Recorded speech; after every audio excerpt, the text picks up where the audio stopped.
រៀបសួរបងប្អូនវីដេអូនេះគឺខ្ញុំនឹងចែករំលែកបងប្អូនពីបទពិសោធន៍ធ្វើដំណើររយៈពេល3ថ្ងៃទៅកាន់ទីក្រុងប៊ូដាបេស្តប្រទេសហុងគ្រី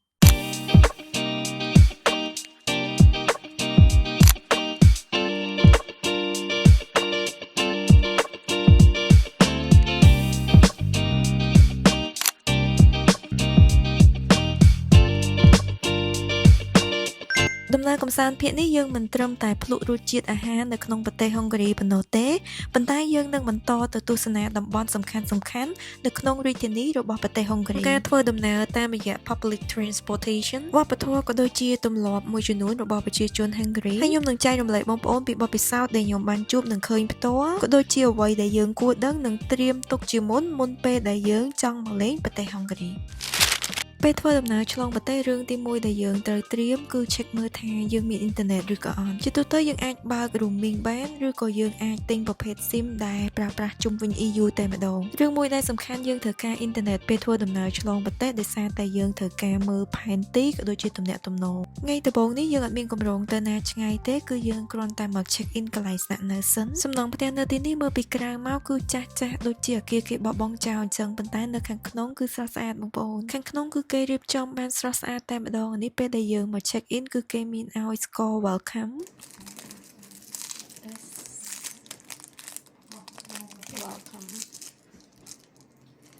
ហើយពួកយើងនឹងស្នាក់នៅ apartment នេះរយៈពេល3ថ្ងៃតែម្ដងខាងក្នុងបងប្អូនអាចមើលបានគេរៀបចំជាក្រានបានស្រស់ស្អាតមែនទែនទូចមែនប៉ុន្តែរៀបចំមានរបៀបតែម្ដងនេះគឺជា view ដែលយើងមើលពីលើ apartment ដែលយើងស្នាក់នៅទៅអញ្ចឹងរយៈពេល3ថ្ងៃនេះយើងនឹងធ្វើការ explore ទីក្រុង Budapest ជាមួយគ្នាពីខាងលើនេះគឺយើងអាចមើលឃើញទិដ្ឋភាពទីក្រុងទាំងមូលស្ទឹងស្ពានក៏ដូចជាអគារសំខាន់ៗដែលយើងនឹងត្រូវទៅលេងបន្ទាប់ពី check in ដាក់អវ៉ាន់រួចរាល់ហើយថ្ងៃទី1នេះគឺយើងឆ្លៀតឱកាសមកដើរលេងមើលទីក្រុងគេបន្តិចបងប្អូនអាចមើលបានណាពីក្រៅសំណង់អគារនៅកណ្ដាលទីក្រុងនេះគឺចាស់បុរាណប៉ុន្តែពេលដែលយើងចូលទៅដល់ខាងក្នុងគឺគេរៀបចំបានស្អាតបងប្អូនអញ្ចឹងมันមានប្រយោគមួយឃ្លាគេតែងនិយាយថាកុំវាយតម្លៃតែសម្បកក្រៅការពិតពេលខ្លះគឺអញ្ចឹងមែនតើបងប្អូនយើងអាចវាយតម្លៃត្រឹមតែការកលេចមើលមួយផ្លែតបានទេបងប្អូនប្រទេសហុងគ្រីដែលយើងធ្វើដំណើរមកក្នុងថ្ងៃនេះគឺជាប្រទេសមួយដែលស្ថិតនៅក្នុងទ្វីបអឺរ៉ុបហើយក៏ជាប្រទេសដែលមានភាសាផ្ទាល់ខ្លួននិងចាយរូបិយប័ណ្ណផ្ទាល់ខ្លួនគឺ foreign ដែលអត្រាប្តូរ$1គឺយើងអាចប្តូរបានជាង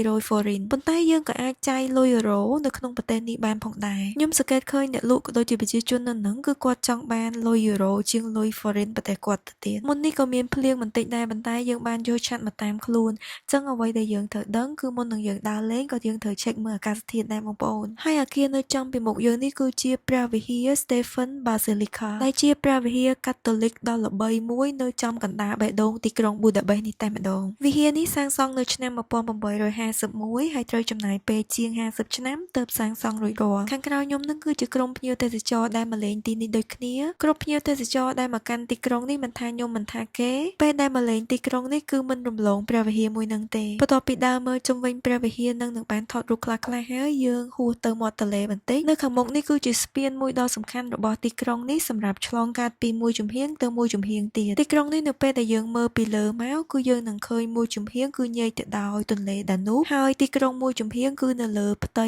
រាបហើយមួយជំហានទៀតគឺសាងសង់នៅតាមជម្រាលភ្នំបន្ទាប់ពីដើរលេងនិងសម្រាកនៅមាត់ទន្លេនឹងបន្តិចហើយយើងក៏ទៅរកអាហារពេលល្ងាចញ៉ាំថ្ងៃនេះយើងអត់បានទៅណាឆ្ងាយទេគឺយើងញ៉ាំអីនៅក្បែរព្រះវិហារនឹងតែម្ដងហើយខ្ញុំក៏មកសាឡាត់សាច់មាន់ជាមួយនឹងស៊ុបប្រចាំប្រទេសហុងគ្រីជាបងប្អូនមកលេងប្រទេសនេះបងប្អូននឹងឃើញ menu មួយចាននេះសឹងតែគ្រប់ហាងតែម្ដងស៊ុបនេះមើលទៅដូចជាខគោអញ្ចឹងបងប្អូនគេចម្អិនវាជាមួយនឹងសាច់គោហើយបន្លែមានការ៉ុតនិងដលងប៉ុន្តែរសជាតិនៅភោជនីយដ្ឋានដែលយើងចូលនៅក្នុងថ្ងៃនេះគឺខ្ញុំអត់ណែនាំបងប្អូនទេព្រោះថារសជាតិគឺអត់ឆ្ងាញ់ទាំងពីរមុខតែម្ដងបើសាឡាត់វិញគឺប្រៃខ្លាំងហ្មងនៅប្រទេសហុងគ្រីបើសិនជាបងប្អូនមកទីក្រុងហើយចូលញ៉ាំអីតាមភោជនីយដ្ឋានបងប្អូនគួរតែពិនិត្យមើលវិក័យប័ត្រមុនពេលដែលផេលុយហើយចាក់ចេញព្រោះតែបទពិសោធន៍ដែលយើងជួបគឺមានការដាក់បញ្ចូលនៅទំនិញដែលយើងអត់បានកំងហើយមួយទៀតនៅតាមរេស្តូរ៉ង់ភាគច្រើនគឺគេបូកសវិឆាចូលទៅក្នុងនឹង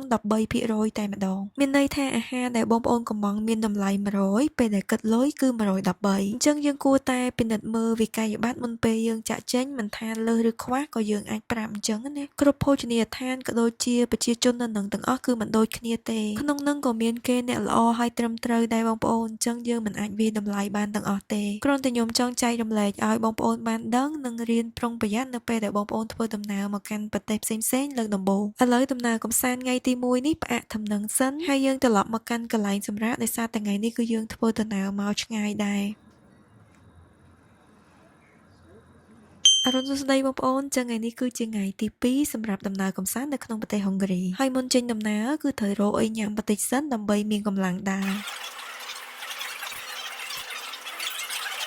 បន្ទាប់ពីញ៉ាំអីហើយគឺមកអង្គុយចាំឡានក្រុងចឹងថ្ងៃនេះយើងនឹងធ្វើដំណើរដោយ public transportation ទៅកាន់តំបន់ Buddha Castle បើសិនជាបងប្អូនចង់ចំណេញពេលវេលាក៏ដូចជាការចំណាយនៅក្នុងការធ្វើដំណើរមកកាន់ Budapest នេះគឺយើងអាចប្រើប្រាស់ public transportation បានតាមរយៈ Budapest Go គឺយើងអាចទិញសំបុត្រក៏ដូចជា check destination ដែលមាននៅក្នុង app នេះតែម្ដងព្រោះថាវាមានភាពងាយស្រួលដោយសារតែវាមានទាំងអស់តែម្ដងមិនថាជាឡានក្រុងរថភ្លើងក្រោមដីឬក៏រថភ្លើងអគ្គិសនីនៅខាងលើនោះទេថងនឹងហើយដែលខ្ញុំប្រាប់បងប្អូនថាយើងគួរតែមានអ៊ីនធឺណិតដោយសារតែយើងត្រូវការ check មើលផែនទីក៏ដូចជាគោលដៅរបស់យើងឥឡូវយើងមកដល់តំបន់ Buddha Castle ហើយតំបន់នេះមិនត្រឹមតែមានប្រាសាទបុរាណតែមួយមុខនោះទេប៉ុន្តែក៏ជាតំបន់ប្រវត្តិសាស្ត្រដ៏សំខាន់មួយដែលប្រមូលផ្ដុំទៅដោយសំណង់ព្រះវិហារក៏ដូចជាអគារបុរាណជាច្រើនពេលមកដល់ទីនេះគឺយើងឃើញមានតូបទំនិញជាច្រើនតែម្ដងបងប្អូនហើយតាមតូបនីមួយៗខ្ញុំសង្កេតឃើញថាគេលក់ប្រភេទសិប្បកម្មធ្វើដោយដៃដូចជាវត្ថុអនុស្សាវរីយ៍សម្លៀកបំពាក់ស្បែកជើង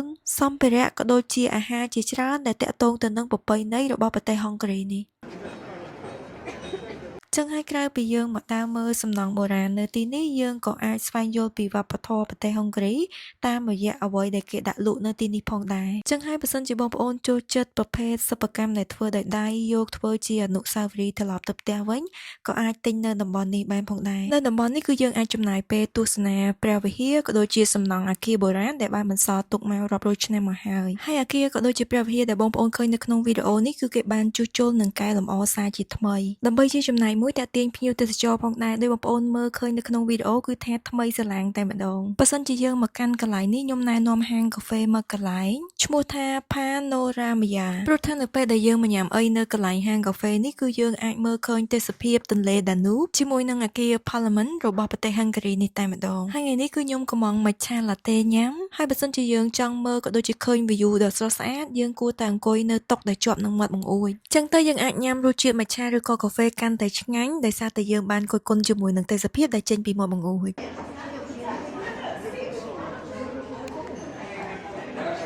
សម្រាប់ញ៉ាំតែហើយនឹងកាហ្វេហើយយើងបន្តដើរមើលទៀតដោយសារតែតំបន់ Castle ហ្នឹងគឺធំបងប្អូនទាំងអស់គ្នាយើងដើរហួសចេញពីព្រះវិហារក៏ដូចជាប្រាសាទមកគឺចូលមកដល់ភូមិដែលយើងអាចមើលសំណង់អគារនៅហ្នឹងហើយនៅនឹងគឺមានសន្តាគារភោជនីយដ្ឋានក៏ដូចជាហាងកាហ្វេច្រើនដែលយើងអាចសាកល្បងរសជាតិសំឡយស្ពងខេកគឺជាប្រភេទនំខេកប្រចាំប្រទេសហុងហ្គ្រីនេះតែម្ដងពេលដែលបងប្អូនមកកាន់ប្រទេសហុងហ្គ្រីទីក្រុងប៊ូដាបេសនេះពេលដែលបងប្អូនចូលទៅតាមហាងកាហ្វេឬក៏ភោជនីយដ្ឋាននៅលើ menu dessert ប្រកាសជាមានរសជាតិនំខេកមួយមុខនេះអញ្ចឹងពេលយើងបានមកយើងគួរតែសាករសជាតិនឹងចាំថ្ងៃទី3ខ្ញុំប្រាប់បងប្អូនថាវាមានរសជាតិយ៉ាងណាហើយវាធ្វើចេញពីអីគេខ្លះរឿងមួយទៀតនៅពេលដែលយើងមកលេងទីក្រុងនេះពេលដែលយើងចូលបន្ទប់ទឹកសាធារណៈគឺអត់សូវមាន free ទេបងប្អូនគឺយើងត្រូវបង់លុយអញ្ចឹងហើយយើងចូលហាងកាហ្វេហ្មងទៅយើងអាចញ៉ាំបានទាំងរសជាតិកាហ្វេភ្លក់រសជាតិបង្អែមហើយយើងអាចចូលបន្ទប់ទឹកបាន free ចេញពីភ្លក់រសជាតិនំខេកប្រចាំប្រទេសនឹងហើយយើងដើរត្រឡប់ទៅវិញយើងនឹងជិះឡានក្រុងចុះទៅខាងក្រោមវិញដើម្បីទៅមើលអគារ Parliament របស់សភាប្រទេសហុងហ្គ្រី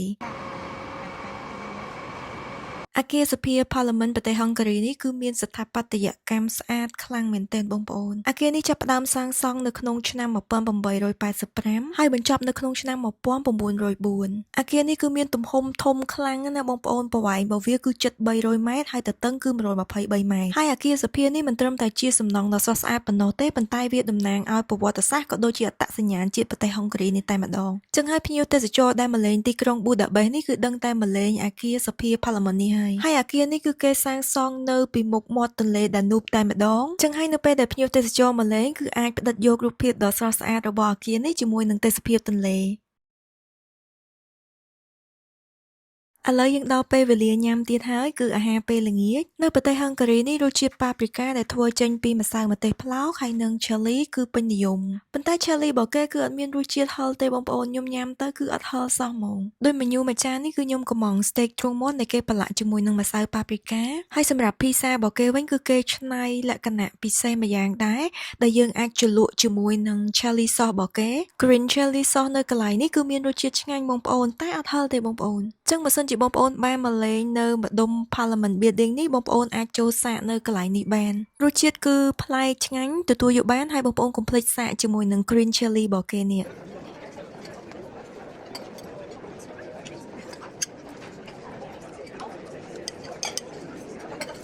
បន្ទាប់ពីញ៉ាំអាហារពេលល្ងាចហើយយើងដើរឲ្យស្រកពួនបន្តិចហើយយើងត្រឡប់ទៅកន្លែងសម្រាកវិញ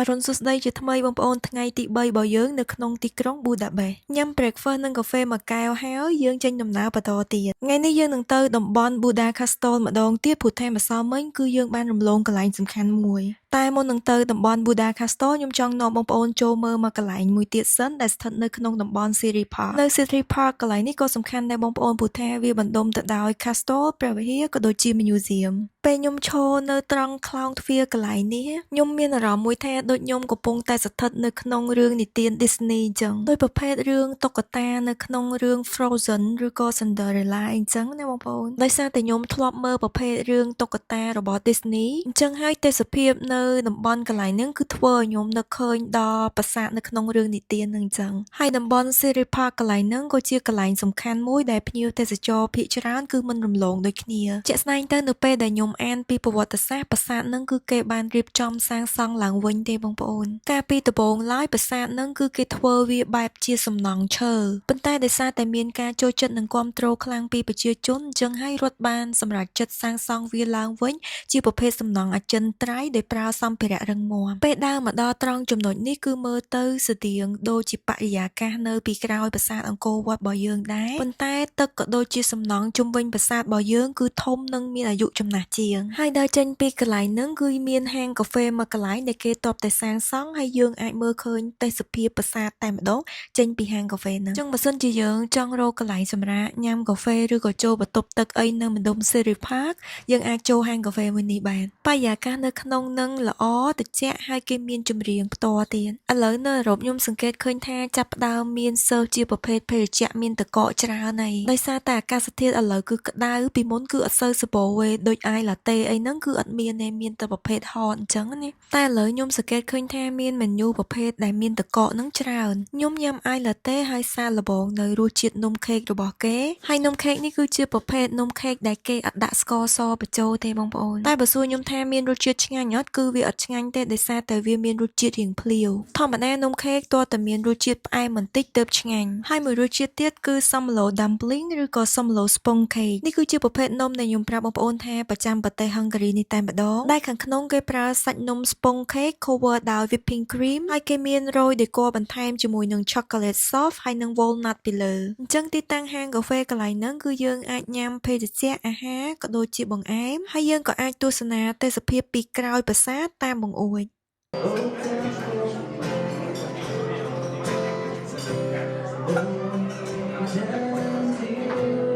ចេញពីញ៉ាំកាហ្វេនឹងមកគឺយើងដើរមកកន្លែងខ្លោងទ្វារ Hero ពេលយើងមកដល់តំបន់ City Park ហ្នឹងគឺយើងមើលឃើញខ្លោងទ្វារ Hero ហ្នឹងតែម្ដងពេលមកដល់កន្លែងហ្នឹងឃើញ status បន្សល់ពីជំនាន់សង្គ្រាមបុរាណខ្ញុំក៏មានបំណងប្រាថ្នាមួយនៅក្នុងចិត្តសូមឲ្យពិភពលោករបស់យើងមានតែសន្តិភាពនិងមិនមានសង្គ្រាមតទៅមុខទៀតព្រោះថានៅពេលដែលពិភពលោករបស់យើងមានសន្តិភាពគឺយើងទាំងអស់គ្នាមានឱកាសធ្វើដំណើររៀនសូត្រក៏ដូចជារីករាយជាមួយនឹងធម្មជាតិឥឡូវនេះខ្ញុំបានធ្វើដំណើរបន្តមកដល់ Buddha Palace ដែលម្សិលមិញហ្នឹងគឺបានរំលងកន្លែងមួយនេះហើយទីនេះគឺជារាជវាំងរបស់ស្ដេចហុងហ្គារីកាលពីសម័យមុនទីនេះមានប្រវត្តិសាស្ត្ររាប់រយឆ្នាំមកហើយក៏ធ្លាប់ត្រូវបានខូចខាតដោយការបំផ្លាញពីសង្គ្រាមលោកលើកទី2ដែរតែគេក៏បានរៀបចំជួសជុលនិងស្ដារវាឡើងវិញដើម្បីបន្សល់ទុកឲ្យក្មេងៗចំនួនក្រោយគឺបានឃើញនិងបានស្គាល់ពីប្រវត្តិសាស្ត្រក៏ដូចជាស្នាដៃស្ថាបត្យកម្មដែលបុព្វបុរសជំនាន់មុនពួកគាត់បានខិតខំសាងសង់និងបង្កើតឡើងមកឈរលើរាជវាំងនេះក៏យើងអាចមើលឃើញទេសភាពដងទន្លេដានូបក៏ដូចជាសម្រស់ទីក្រុងនៅម្ខាងទៀតចឹងដំណើរកម្សាន្ត3ថ្ងៃនេះគឺខ្ញុំបាន បានសម្រេចក្តីសម័យមកកាន់កន្លែងដែលខ្ញុំបានឃើញក៏ដូចជាម៉ាក់ខ្ញុំចង់ស្គាល់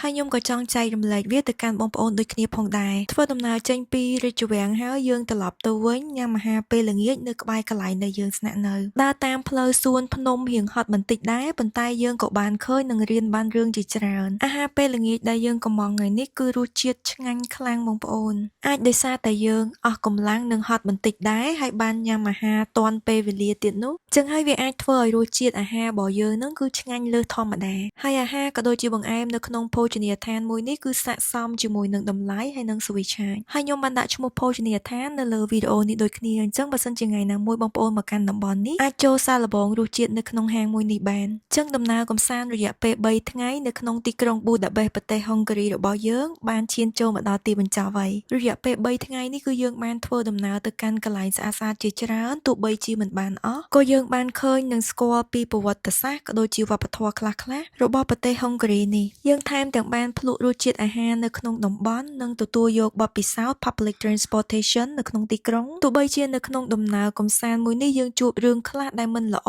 រលូនដោយការរំពឹងទុកក៏ដោយប៉ុន្តែខ្ញុំគិតថាវាគឺជាបទពិសោធន៍មួយដែលយើងអាចទទួលយកនិងរៀនពីវាដោយអ្វីដែលយើងបានជួបនៅក្នុងប្រទេសហុងហ្គារីវាបានបង្រៀនយើងពីការពិតមនុស្សទាំងអស់គឺមិនដូចគ្នាទេដោយមនុស្សមួយចំនួនគឺមានគំនិតចង់បាននិងមានភាពមិនស្មោះត្រង់តែអ្នកខ្លះក៏មានសន្តានចិត្តល្អនិងមានភាពស្មោះត្រង់ដែរអញ្ចឹងយើងអាចសន្មតថាប្រជាជននៅហុងហ្គារីទាំងមូលគឺនឹងធ្វើរឿងបែបហ្នឹងទាំងអស់គ្នានោះទេអញ្ចឹងនៅពេលដែលយើងដឹងហើយជួបរឿងបែបហ្នឹងយើងក៏អាចបង្កើនការប្រុងប្រយ័ត្នសម្រាប់ខ្លួនឯងចុងក្រោយអរគុណបងប្អូនទាំងអស់គ្នាដែលបានរួមដំណើរទស្សនាវីដេអូរបស់ខ្ញុំនិងគ្រួសាររយៈពេល3ថ្ងៃនេះនៅក្នុងទីក្រុងប៊ូដាបេស្តប្រទេសហុងហ្គារីសង្ឃឹមថាបងប្អូននឹងរីករាយជាមួយនឹងការចែករំលែកដំណើរកម្សាន្តលើកនេះហើយរៀនបានអ្វីថ្មីៗខ្លះៗពីវីដេអូនេះខ្ញុំជូនពរបងប្អូនទាំងអស់គ្នាសុខសប្បាយមានសុខភាពល្អនិងមានពេលវេលាល្អៗជាមួយបងប្អូនក៏ដូចជាគ្រួសារជាទីស្រឡាញ់ហើយយើងនឹងជួបគ្នាម្ដងទៀតនៅក្នុងវីដេអូក្រោយ